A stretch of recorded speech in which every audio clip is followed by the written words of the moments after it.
Hello my darlings and welcome to this prize book reading vlog, and today we're focusing on the Locus Awards. So the Locus Awards feature books from the sci-fi, horror and fantasy categories. There are a lot of different categories, but we're just going to go through the ones that I'm going to read books from for this particular vlog, get a bit of a taste test.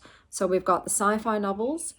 I'm not going to go into all of the book descriptions. If you see something that catches your eye, feel free to look it up. Okay, so in fantasy novel category, we have The Devils by Joe Abercrombie, which I gave a 5 stars.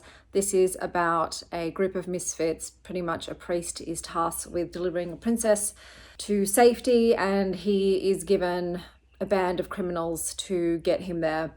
I really liked it. It does have crass humor. It does have a lot of violence, but I enjoyed my time, so yeah, that probably might be my choice for the top pick for the fantasy novel category for these awards.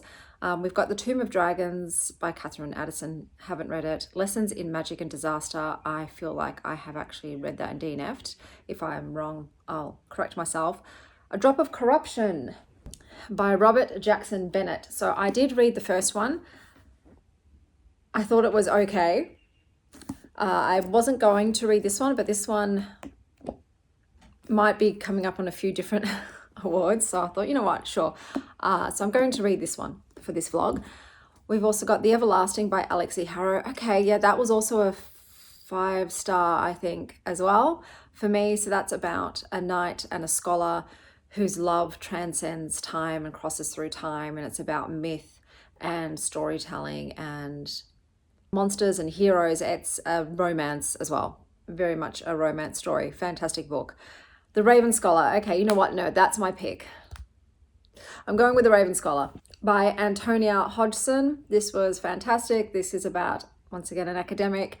In this world, you have different animal houses. You've got ravens and foxes and bears and what have you. She's a Raven Scholar. Ravens are to do with the academic world, kind of like Ravenclaw. And there is a plot afoot, and she's tasked with finding it out, but it's a lot more complicated than it seems. And meanwhile, she also has to participate in a tournament to decide the new king, which she was not prepared for whatsoever. And one of her ex-lovers also comes back into the picture. Yeah, I love this book. This is really fun.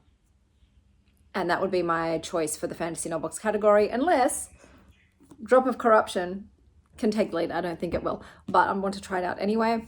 Hemlock and Silver by T. Kingfisher. I thought this was okay. This was not one of my favorite T. Kingfishers. Catabasis by R.F. Kuang. I really enjoyed. I gave that a 4.5 stars, I believe.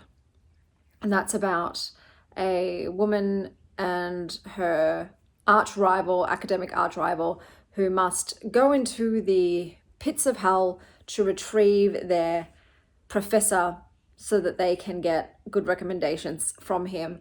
This didn't get as dark or as interesting as I was hoping, considering they were going into hell. Hell for them is almost like another academic library, but I still enjoyed my time. 4.5 stars. There is a lovely cat. Guys, I'm a sucker for a good cat. The Incandescent by Emily Tesh. Bluebell's attacking our plushy water bottle.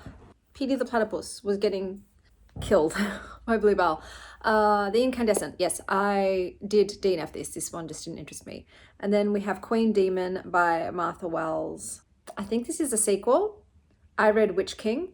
I found it dreadfully boring, real boring. So definitely not picking that up. So yeah, I'm going to try Drop of Corruption and see how we go. And then we have the horror novel category. So we've got The Possession of Albert Diaz, which I'm not interested in.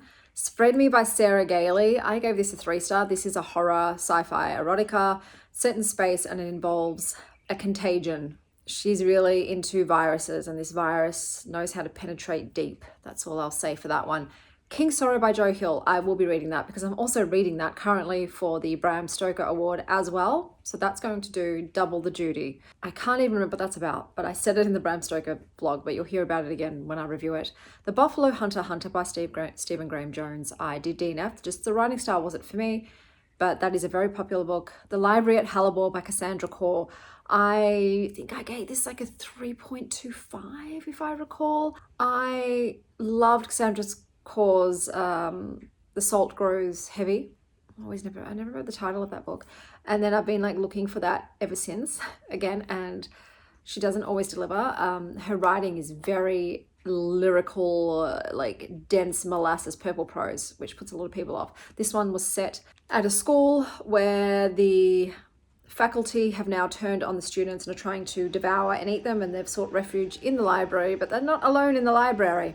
That's quite rude. It's literally been 3 hours of them doing gardening, and I thought they were done. I was wrong. We're going to push through. Never Flinch, Stephen King. No interest, Stephen King. The Bewitching by Silvia Moreno Garcia. I did start reading this one. This was the incest one that goes back and forth through time, multiple characters, gothic. I wasn't enjoying it. It was Her House First. I don't know what that's about. I might look that up as well. The Crimson Road by A.G. Slater. I'll look that up too, but I have read A.G. Slater before and didn't like it. But I'll have a think about those and see if I want to read them. And The Staircase in the Woods by Chuck Wendig. Also might consider that.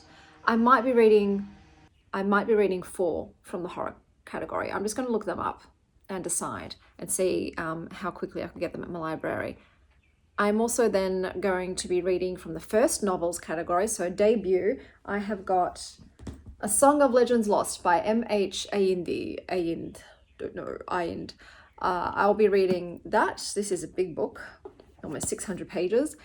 And let's see what else there is. Red Rabbit Ghost. I don't know what that's about. I will look it up. Same as When Devils Sing. Awaken the Floating City. I'm not interested in. Same with Luminous, even though I like the cover. Archive on Unknown Universes. I'm not sure what that's about. This is my first time seeing the list. North Sun or The Voyage of the Whale Ship Esther. I don't know about that one. Blob, Maggie Sue. I did read Blob. This was a 3-star for me because it didn't get as freaky dicky as I was hoping it would get. This is about a woman who falls in love with a blob, but kind of, but not really. It's a blob that then turns into a man. Yeah, I wanted this to really go there and it didn't, but that was the 3 stars. Song of Spores. I don't know what it's about. I'm going to look that up. Sour Cherry by Natalia Theodoridou. I didn't enjoy this one. I think I gave it 2 stars. Love the cover, but this was a retelling of Bluebeard's Wives, and it was pretty similar to the original Bluebeard's Wives. It was very depressing. It was very slow. I didn't enjoy reading it. It was a bit of a slog for me to get through despite it being a short book. So you know what? Yeah, I've got this one to start with, but I'm also going to look up Red Rabbit Ghost, Archive of the Unknown Universes, and Song of Spores to see if, and When Devils Sing, if I want to read those as well. Translator novels, I've got On the Calculation of Volume 3. I read number 1, bored shitless.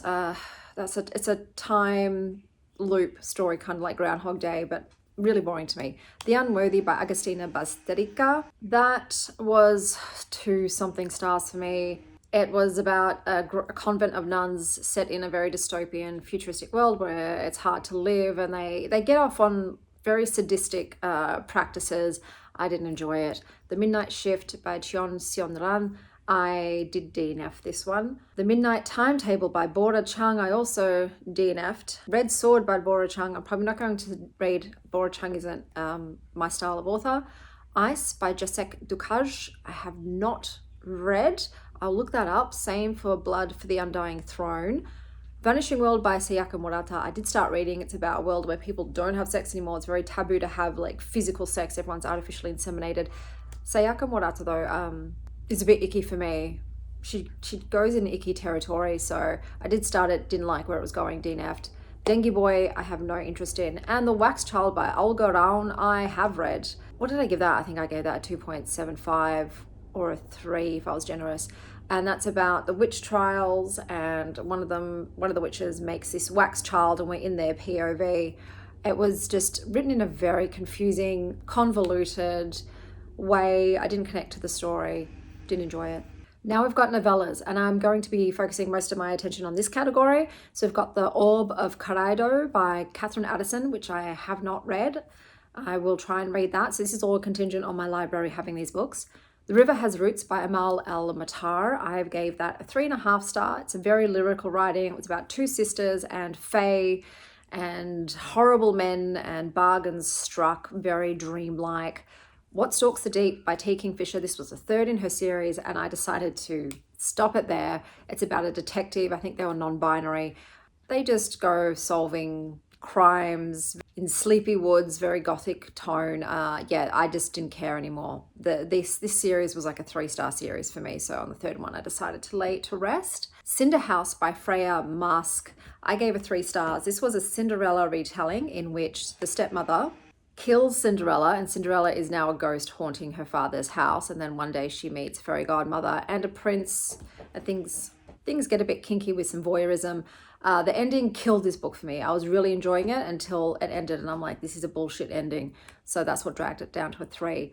Automatic Noodle by Annalee Newitz. This is about robots who are trying to open up a restaurant, but humans are pretty angry at robots taking human jobs.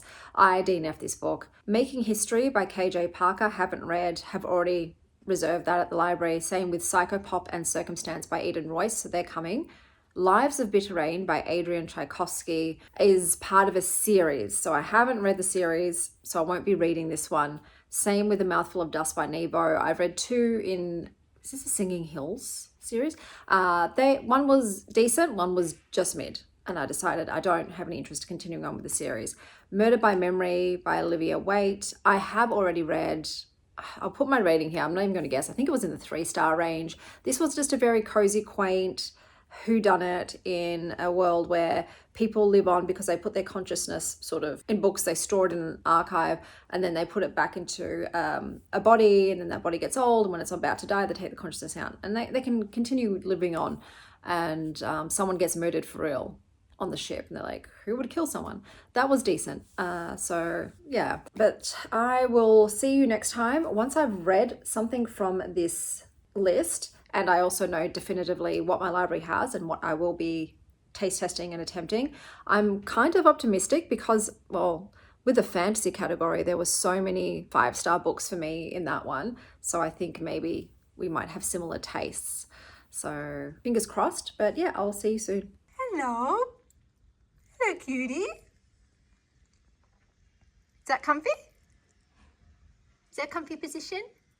Okay, I'm back. I'm going to speed run because I've got to go and meet with my accountant to do my taxes. So I forgot to do the sci-fi nominees. We've got The Folded Sky by Elizabeth Bear, Picks and Shovels by Cory Doctorow, Notes from a Regicide by Isaac Fellman, When We Were Real by Daryl Gregory, which I have DNF'd, All That We See or Seem by Ken Liu, Where the Axe is Buried by Ray Naylor, a DNF for me, Slow Gods by Claire North, a DNF, Death of the Author by Nnedi Okorafor, a DNF, The Shattering Piece by John Scalzi, Shroud by Adrian Tchaikovsky. I just picked this up. So this follows a small group of humans who, after a mission goes wrong, have to touch down onto a planet that is wrapped in perpetual darkness.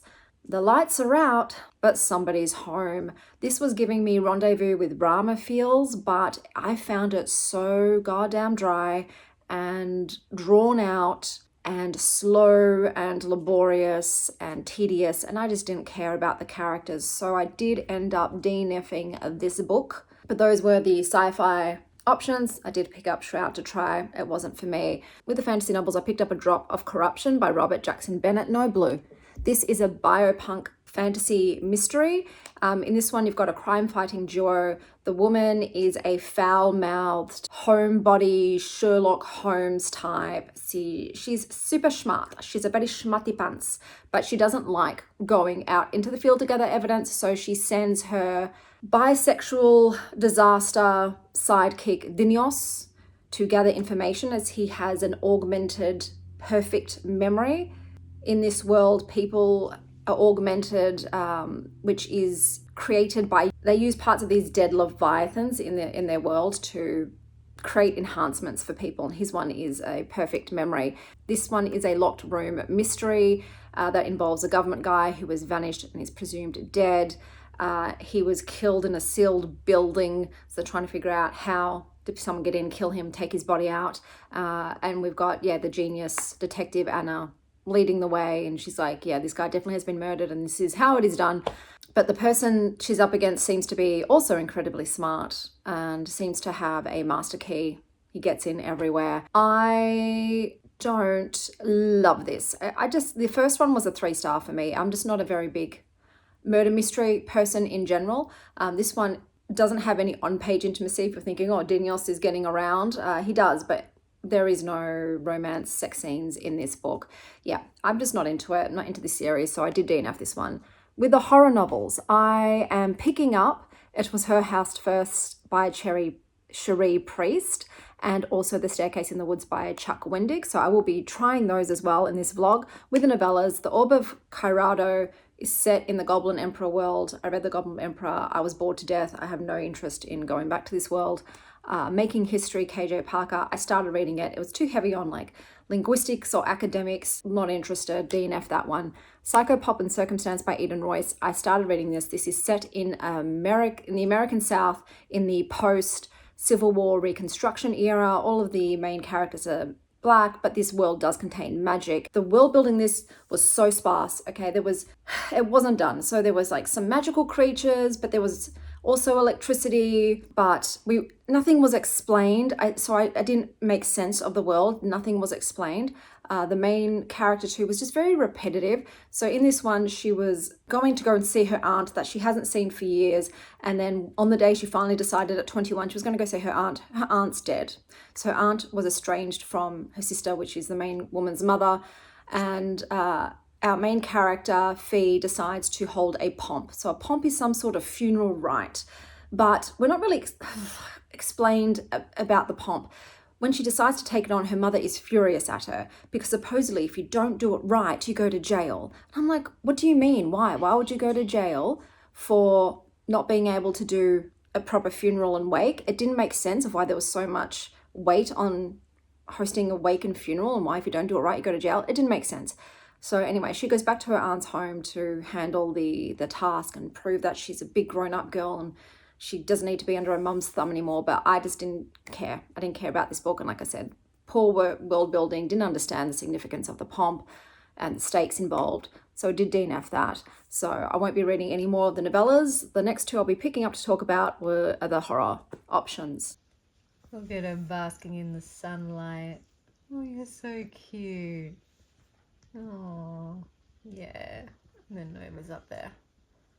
And then down here, I got this little one right next to me. Hello guys, I have another update for you. So I was reading The Staircase in the Woods by Chuck Wendig. This is about a group of friends who are reconvening to go back to the woods where there is a staircase that one of their friends previously went up and never came back out of. So they decided they're going to try and get him back. They're going to try and save their friend who's been gone all these years. And then, it spirals into a lot of trauma, horror, and the like. I don't like this book. I didn't like this book and I DNF'd it. There was a lot of political rants in the book, like a lot, and it didn't feel organic to the characters. It felt like the author wanted to say some things. But the biggest one is the chronological narrative of this. There are time jumps, there are flashbacks. Sometimes I was confused as to whose POV I was in. A lot of drug references and just a whole bunch of characters I didn't like. I didn't care about any of these yahoos. So I DNF'd it. It just wasn't for me. Wasn't enjoying myself.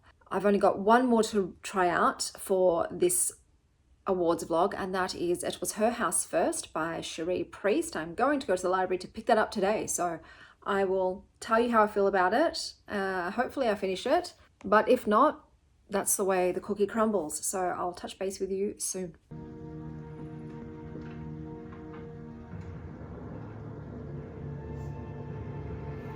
Hello lovelies, I'm here to wrap up the Locus reading vlog. So what were the last, okay, yes, I was reading It Was Her First by Cherie Priest. So this was a book that was about a haunted house that was being haunted by one of its former owners who was in Hollywood. And we've got a new owner who's trying to fix it up and seems to have trauma of their own. I just wasn't into this. It wasn't creepy or spooky or scary. Once again, with horror, if it's going to be also a typical trope of like a haunted house situation, I want it to actually be fear-inducing and gripping, and I was bored. I was bored by it. So I decided to DNF. So I didn't have a lot of luck with the Locus Awards. So let's go through. So we had the sci-fi novels. Every one that I tried was a DNF. So that wasn't for me. The fantasy novels though was a mixed bag. So I either DNF'd, I didn't try because one was part of a series and the other two I didn't have any interest in, But all the other books that were nominated for this were pretty much 5-star books for me. So we've got The Devils, The Everlasting, The Raven Scholar, and Catabasis, and I loved all of those books. And my vote would be for The Raven Scholar out of those to win. So I think with the Locus, I might do a fantasy nominee, or like I'll wait and see what next year's nominees are, but I might do like a singular category. Horror didn't really have a lot of luck in either, mostly DNFs, and then a 3-star and a 4-star out of the ones that I read. And then novellas was a mixed bag again, a lot of DNFs, or 3, 3.5, 3.75. Murder by Memory was my favorite novella, and The Library at Hellebore was my favorite horror novel. So yeah, I think Locus is going to be a maybe read the winners one too. I could read the winners because it's multiple categories. So yeah, I'm playing around in the future of what ones I'm going to do dedicated shortlist reading vlogs for, and which ones I'm going to just do read the winner vlogs for. So I would like to see again maybe next year what their options are, and then we'll just read the winners from the categories. I think might be the play for Locus. But let me know down below what your favorite book out of all of their nominees were. And until next time, stay wild, Star Child.